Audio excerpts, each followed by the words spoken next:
What's up, everybody? Welcome to Room and Board. My name is Chris George, and welcome back to the first episode of Crowdfunding Countdown for 2022. We're starting it off with a bang. Well, okay, with a whimper, because there really are not many campaigns finishing up this week at all. And even less of them are noteworthy. But that's fine, because it just gives us more time to hang out and less business that we have to take care of. It's just a relaxing, oh my god, we missed 3 weeks! We've got campaigns to catch up on! Crisis alert! Let's get right into it. But before you get too scared, don't worry. It's okay. The norm now, especially for those GameFound pledges that have ended, there's about a 5-year late pledge option. I rounded up. So never fear, if some of these catch your eye, you can go back in time and pledge for them now, and you'll probably still be able to get them. Because, I mean, come on. You haven't backed anything in a whole year. The monster is hungry.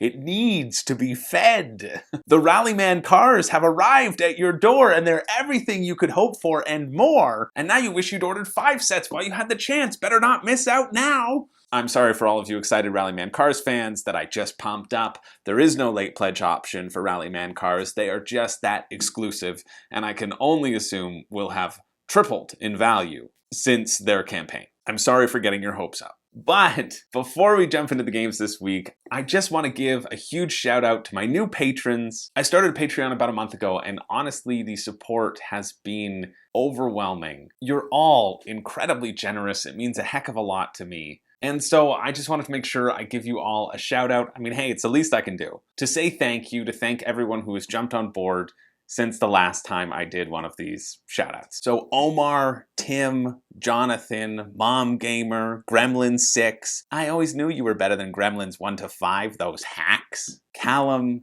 Alex, Marguerite, Daryl, Joshua, Carl, Richard, and Richard. We got another double in there. I guess I have to wait till I get a double name every time. Thank you so much. Seriously, it is mind-blowing to me that you all want to support this channel, and it is directly thanks to you that I can afford to keep doing this and hopefully spend more and more time on it as the days, weeks, and years go by. But seriously, it means a lot. And if you haven't signed up for Patreon, hey, that's cool too. Thank you for checking the channel out and supporting with the likes and the comments. It's all greatly appreciated. But if you do feel like you can afford throwing me a couple bucks a month, 25 cents a video. We do have a pretty fun Discord happening right now, where we are in the midst of our first monthly board game bracket madness challenge. We do a vote every day. This month's theme is Space Jam Deathmatch, where we are definitively determining what is the best space game of all time. And it is definitive. So if you do sign up for Patreon, you get access to that little thing as well. But enough of that. Thanks are over. My gratitude is gone! The Wheel of Time keeps turning, and if you haven't watched that yet, I'm halfway through the first season, and it is pretty fun. I'm enjoying it quite a lot, and I'm enjoying it even more when I realize that Rafe from Survivor Guatemala is actually the head showrunner. That's neither here nor there. Let's take a look at the games that are finishing up this week and that have finished up within, the past week or so. Starting off with the Palaces of Carrara. Carrera? No, it's not the palaces of former Drag Race contestant Carmen Carrera, who Instagram always notifies me when she's going live. Inexplicably. I mean, it's not that inexplicable. I click on it every time because I think it's funny. And that's probably why those notifications keep happening. What a world we live in. I watched her attempt to open a bag of frozen fruit the other day. Just what a magical time. But the Palaces of Carmen Carrara, as it will henceforth be known, just recently finished up on GameFound. And this is the second edition of the 2012 game by Michael Kiesling and Wolfgang Kramer. And it's a really nice second edition. I think this is what second editions should be. You take a well-regarded game, it's in the top 1,000 of BGG, I think it's in the top 750 actually. Take a game that's currently out of print, print it again while adding in an advanced new rule set for those who want a slightly deeper experience. All those professional Carraras out there. And so basically the gameplay about this one is it's all about timing. Someone on my Discord described it as that sort of Tzolk'in feel of waiting to activate certain things at the right moment. You're going to be taking these chunks of marble off of this great marble wheel. But of course, there's different colors of marble, and only certain cities will allow you to build out of certain marble. because they are very aware of their color schemes and want to be the next Santorini. But as the blocks rotate along this wheel, they become cheaper. So the calculation is, do I buy some marble now, or do I pull a Chris George and wait as long as possible before adding it to my collection? My marble collection. There's always 11 blocks in the wheel, so you rotate the wheel and then add in however many blocks you need to get it up to 11, and then you have the option to purchase whatever marble blocks you want at whatever price they are currently at. And then you can also choose when to score certain cities that you've built throughout the game, and you're choosing, do I score them for victory points or do I score them for money, and potentially get that money to help fuel my engine for later on. And while also picking what you want to score in the communal area, because only one person gets to score those specific things. So it's kind of this race as well. It looks neat. The deluxifications are also actually pretty nice for what the price point increase is, or at least the comparisons between their quoted prices. It's $85 US right now, and the MSRP is $70 US at retail, so who knows if that's going to be an accurate figure or not, but you do get some nice deluxifications if you're sure that you want this game. If you're not sure, hey, wait till retail, you won't miss it. But if you are sure, you'll get a nice quality insert, you'll get these metal coins, and most importantly, you'll get 2mm thick cardboard on a bunch of the tiles, which is different from the retail 0mm thick. I round it down. It's true what they say, size does matter, unfortunately. Something to be aware of though, the video says that it is specifically for 2 to 4 nobles, so if you haven't gone out and purchased yourself an if you haven't gone out and purchased yourself an acre of that Scottish land, oh, that joke got derailed. I'm probably going to leave it in though, because acre is funnier than my joke about Scottish nobles, lords, and ladies. So here we are, 2022, back at it again. Anyway, it's up for late pledges on GameFound. You can play it on Tabletopia if you're interested, so check it out. Now, next up, we have a game called Canosa, which is a 2-player abstract strategy game that you can play currently on Board Game Arena. So that's great.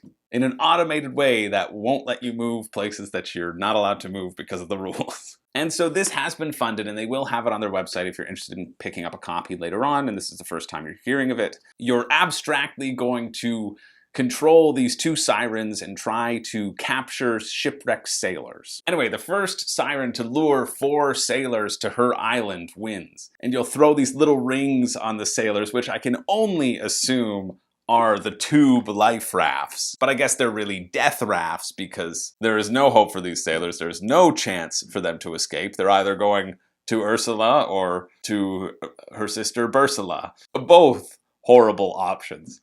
Although, you know, we're leaning towards the Bursula camp personally. Anyway, if your ring is on top of a sailor, you can pull them whichever way you want, and if your siren has the most rings, well, obviously it's easier for you to swim because neither Ursula or Bursula ever learned how to swim properly.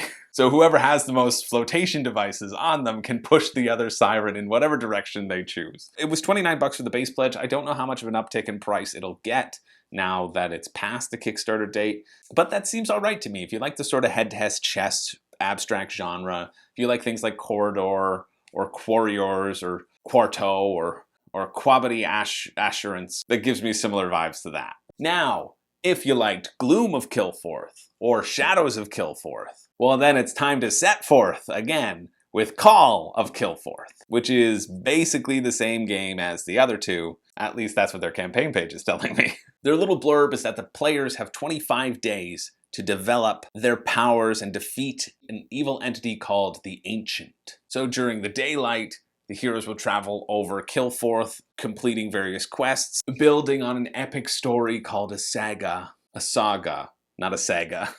And each night, the land falls further and further into gloom. Or at least that was the case in Gloom of Kilforth. I guess it falls further and further into Shadow, and further into Call? But I do like a few things about this game. I like the 25 days, so that covers my YouTube content for a good month. And I really like that your actions are determined by your HP. So you get 1 action per HP per day. And you start with 4 HP, and you can get all the way up to 8 HP.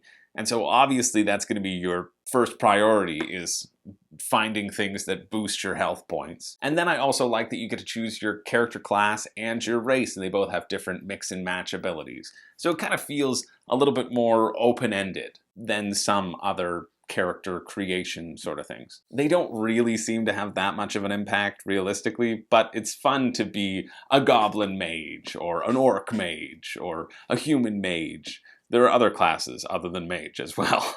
Anyway, it seems like it'd be good fun running around trying to complete your saga before you attack and defeat the Ancient, winning the game before your 25 days are up. And it did super well on Kickstarter. It's finished now. People really like this system, and this is without having any stretch goals either. But, game aside, my favorite part of the campaign is their pledge level called Pimp My Call, which underneath it says, Pimp My Gloom was a Pimp My Ride themed pun for the original Gloom of Kilforth. But we're going to change it to deluxe moving forward because, you know, some people had issue with pimping out. And I love this for a number of reasons. One, thank you for saying you're going to change it to deluxe and then proceeding to not change anything else on the campaign page to the actual deluxe. It's still all pimp my whatever. That makes it much more clear. Two, thank you for explaining the dated pop culture reference that you were making. I always find that makes puns a lot more fun. And three, should we really call this a Pimp My Ride themed pun? It's not like your characters in Gloom or Call or whatever are going to start riding around in a tricked out jalopy that when it starts a rockin', you know you shouldn't be knocking. There's no theme here. I wouldn't really call it a themed pun. I'd just call it a pun. And actually, I wouldn't even call it a pun because it's not a pun. Because puns are jokes that exploit a different possible meaning of a word or the fact that there are words that sound alike but have a different meaning. And neither Gloom, nor Call, nor Shadows sound anything like Ride. You just added Pimp My to the title and then called it a day. That's a pun, right? Just add Pimp My Pun. That's a Pimp My Ride theme pun on puns. And then they've rolled it back, which is actually closer to any Pimp My Pun than you've ever gotten to, because I said the word roll, cars roll. You see how that works? Because people were like, hey, yeah, I don't necessarily want to think of sex workers being exploited and needing protection for their very lives when I'm playing this fun fantasy adventure game. And especially don't need to remember how their darling Shine from Empire got their big break. And I just love how they're like, yeah, we're going to change it. We're changing it. We're making a thing. We got to change it to deluxe. But we have to leave all the Pimp My whatever material on the page because otherwise, it's just going to be too confusing. Because people have never heard the word deluxe before when referring to deluxifying their components of the game, which is all that extra little tier is. I mean, I've got no skin in the game either way. I just think it's really funny, the series of decisions and explanations that they felt were necessary to misqualify this as a pun. It's not a pun. I think we spent enough time on this. Take away from this, they're just really bad with puns. They tried it again with their £199 pledge called Better Call Hall, but not Hall, because you'd be taking home a haul. And then it's because it sounds like Saul. And it's one letter off. I know the designer's last name is Hall, but my way works better. But they finally got one with Call I Want for Christmas. So, you know what? Perhaps the day was saved after all. In the 25th day. Or, in the words of the famous pun masters on the marketing team, don't call me maybe, pun me yes. Anyway, it was £52 for the base pledge. That works out to like $89 Canadian plus shipping. That kind of makes it a no-go for me at that price range, but I know a lot of people like it. I just think I would be more interested if it was around the $60 price range because it's mostly just a bunch of cards. Let's move on. Now, next up, we have our first game that doesn't start with a crow sound, but starts with a and that's The Big Shuffle. Anyway, their pitch is that The Big Shuffle is a film noir card game where you're trying to make your way in an uncaring city. You play a classic noir character who has to set up the perfect scene for their particular agenda. But you have to play it smart though, because it's easy for someone else to change the scene as well. That's at least their descriptor. They also say it's similar to Flux. Basically, it means you're going to have a character which will have a card that'll tell you the type of scene that you want to see appear. And there's 3 different decks of cards, and you're going to try to flip through those to get your scene to match up before anybody else gets their scene there. And you'll do that by drawing cards from a main deck and playing cards against your opponents like every other Kickstarter card game ever. But this one does have the bonus element of actually having a goal as opposed to many of those other games, and a nice ambiance as well. I'm surprised this funded, to be honest, but the art style looks really slick and it's got a really nice vibe to it, and I'm sure that's why it happened. Still, $35 US seems a bit steep for me, plus the shipping. I think they'll have some copies available on their website, but that isn't very clear if you are interested. But mainly I wanted to bring it up because it's one of those games that really drew my eye in, and I was excited and hopeful for, and then was just a little bit disappointed at the sort of basic nature of the gameplay. For me, personally. At least versus the cost it would take to get it into my hands. Anyway, on to the next one, and we have made it to this actual week. That's all the ones in the past. Maybe I missed something. Make sure to let me know if I have. But what better way to make it to officially the future than with a card-based drinking game called Jesus Party? And come on, what a great title. I mean, I personally was very hopeful until I looked at the campaign page, and it's not going to fund. The gameplay just involves you swearing at your friends and drinking yourself into oblivion. You draw a card and you do what it says, and you can bet that those things are going to be zany, or more likely, with Angry Jesus over there, edgy. Wait a minute. What's that? It's a card game that has funny things on them?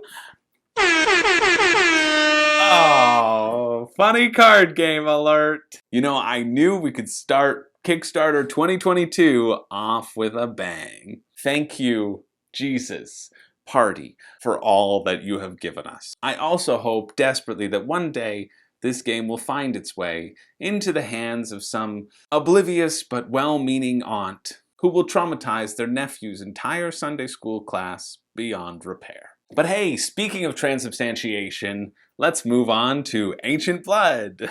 That was a communion joke. Sure, Jesus turned water into wine, but the priests beat him on the daily by turning wine into blood. Ancient Blood.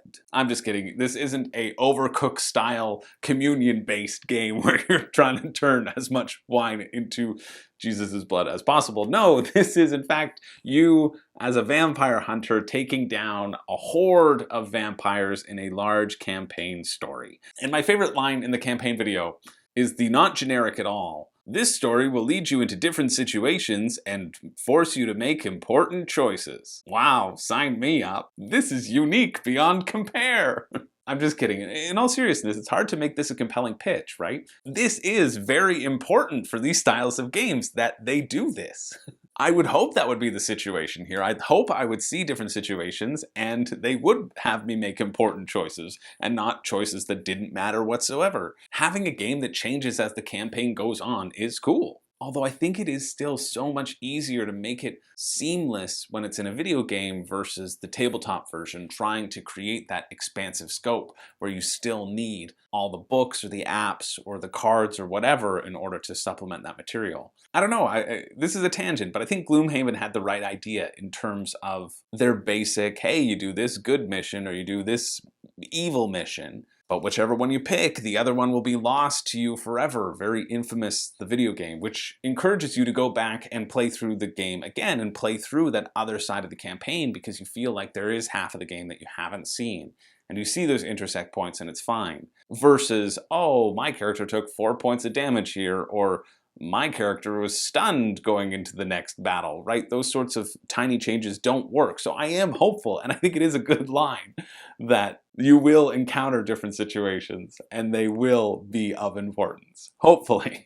My other favorite line from the video is that when you get to town, you can eat, rest, buy, and trade useful items. But it's said in a way that makes me feel like you can eat useful items and rest useful items and then buy and trade useful items. And I'm just thinking of the indigestion your character must be facing after swallowing that enchanted halberd, or your other character tucking in their cursed scimitars to sleep at night. Because hey, weapons have feelings too, okay? Anyway, video aside, the highlight for this game is for sure the minis. There's some fun aspects of the game itself too, for sure. I really like that it does feel very RPG. I like that you're collecting different resources as you go along, and when you have the resources, you can then go to a blacksmith and they can craft you a new weapon that you can carry on. That's really cool to me.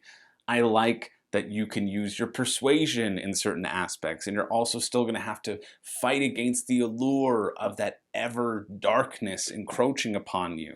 And to use your special abilities, you have to use these vials of vampire blood. But if you use too many, you might turn into a vampire, the very things that you've been hunting. It really does look like fun. You're going to have to set up a map where you're going to go through and roll dice and try to kill various vampires and find their leader and then eliminate them and then move on to sort of the next stage. Great story premise, one that's easy to get thematically behind, but I think the allure here has to be the minis because they do look pretty incredible, but they also have that higher price point to match. It's $135 for the base pledge or $180 for the Slayer pledge, which gets you another expansion of more minis that you don't know if you'll enjoy because you haven't played the game yet. It's tough. At that price point, it really needs to draw you in. I mean, I still think they're doing a lot of right things. The stretch goals are also exactly what I think you'd want, or at least what I would want. More hunters, a couple more vampires. That's the focus, right? So it's a tough call here because they're not necessarily reinventing the genre mechanically. But I think if you like dungeon crawlers and you like vampires and you like the minis, I think this will give you exactly what it promises, but nothing more, if that makes sense. So for me, because there have been others in the past that are a little less expensive and perhaps a little bit more innovative, I would probably lean towards those sort of, more along the Chronicles of Drunagor line. But still, hey, I think if you're interested in this one, I think it's going to give you what it says it will, which is important. And honestly, in this day and age with so many games, is a huge plus because not all of them will do that. So if you're interested in that one, it finishes on the 13th. That is Thursday at 3 p.m. Now, next up, we have Catapult Feud, which is our second Catapult game in the last few months, really. And I mean, this intro video, it says it all. You set up your castle, you take wide, swooping shots looking at your castle, and then you just hurl cannonballs at each other until somebody's guys are all knocked off of the castle, really. If you have kids, they'll probably love it. If you don't, well, your kids probably won't because they don't exist. For me, this game looks fun. It's not something I will buy. What really gets me is that there are so many expansions that you could add to it. You have your regular catapults, which is the base game. And then you have your siege expansion, which is the crossbow firing thing, which you don't get in the base game. And then you have your Artificer's Tower expansion, which you get, I don't know, looks like battering rams with houses on them. So that's an expansion. And then you have your Hydra, which throws fireballs, which is also something cool. And then you have your Volcano expansion, which just sits next to the castle and just throws molten lava at them. And then you have your Viking expansion, which gives you the Viking longboats, which have a different way of shooting the cannonballs. And for me, I just wish that the base game had more different weapons and different methods of firing things at each other, because I feel like without it, yeah, it's going to be fun to get the catapult fire back and forth, but it would be more fun if I had a wide array of things to choose from and just different weapons to choose from. I don't need more castle pieces. You get more and more as it goes along, and sure, maybe that'll be really fun to set up these big epic castles, but I feel like a smaller target is a little bit more interesting and keeps the games going a little bit quicker, which you want in these sort of like dexterity games. And so for me, it's certainly not worth $180 US for all the weapon stuff. For 60, you can get the catapults and the Hydra. So that's still after shipping. It just doesn't factor in for me, which is too bad because I think this is an awesome concept and I think kids will really love it. I just wish it was, again, a little bit on the cheaper side. But if you are interested, that is next Monday, the 17th at 7 p.m. And finally, our last game of the week. It came quick. I chewed the scenery for as long as I could. Was I compensating for a lack of interesting games? I don't know. I'm always compensating for something.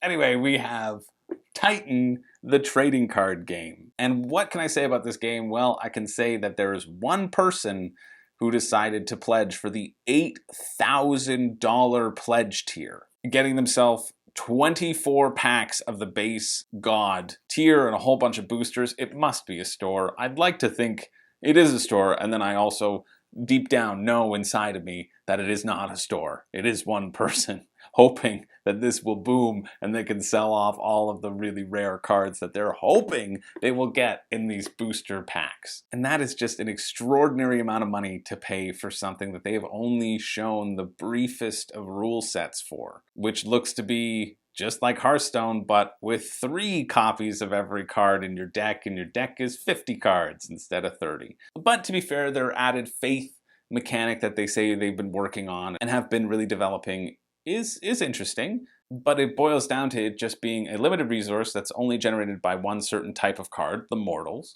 and can only be used by one other type of card, the gods. But I do like the theme of that, and they say they've been developing it for over 1 year, so I have faith that it'll be okay. I don't know, it might feel like I'm being overly harsh this week. Am I? Maybe I am. Maybe it was too soon for a meaningful crowdfunding campaign to happen and we've already gone too far. But hey, remember the high we started off on with Carmen Carrara? Think of all that we would have missed out on. However, I for one feel fine to miss out on this outline of a game that they're hoping people will pay $50 for when it's not even clear to me how many pre-made decks I get in that $50 package. Is it Zeus, Prometheus, and Hades? Or is it Zeus, Prometheus, or Hades? I don't know. We may never know. Well, you might know, but I'm gonna just close my eyes and not listen. I'll never know. Anyway, if you are interested in checking that one out, that is next Wednesday the 19th at 3 a.m. So that's it. That is it for the week. A very short and yet long week. It's fun to be back. It's fun talking about these things. Next week might also be a little bit lighter, but I know plenty of stuff is launching this upcoming week or in the next few weeks, so I'm sure these are going to be pretty busy weeks as the time goes on. One that I am excited to look out for, well, 2 that I'm actually excited to look out for moving forward. One is Skytear Horde. I think that's it. Oh, it launches on the 11th, but it's pitched as like a solo co-op Hearthstone, and Alex Radcliffe is sending me the prototype. Thanks, Alex, for that Connect. And I've played it a couple times on Tabletop Simulator already.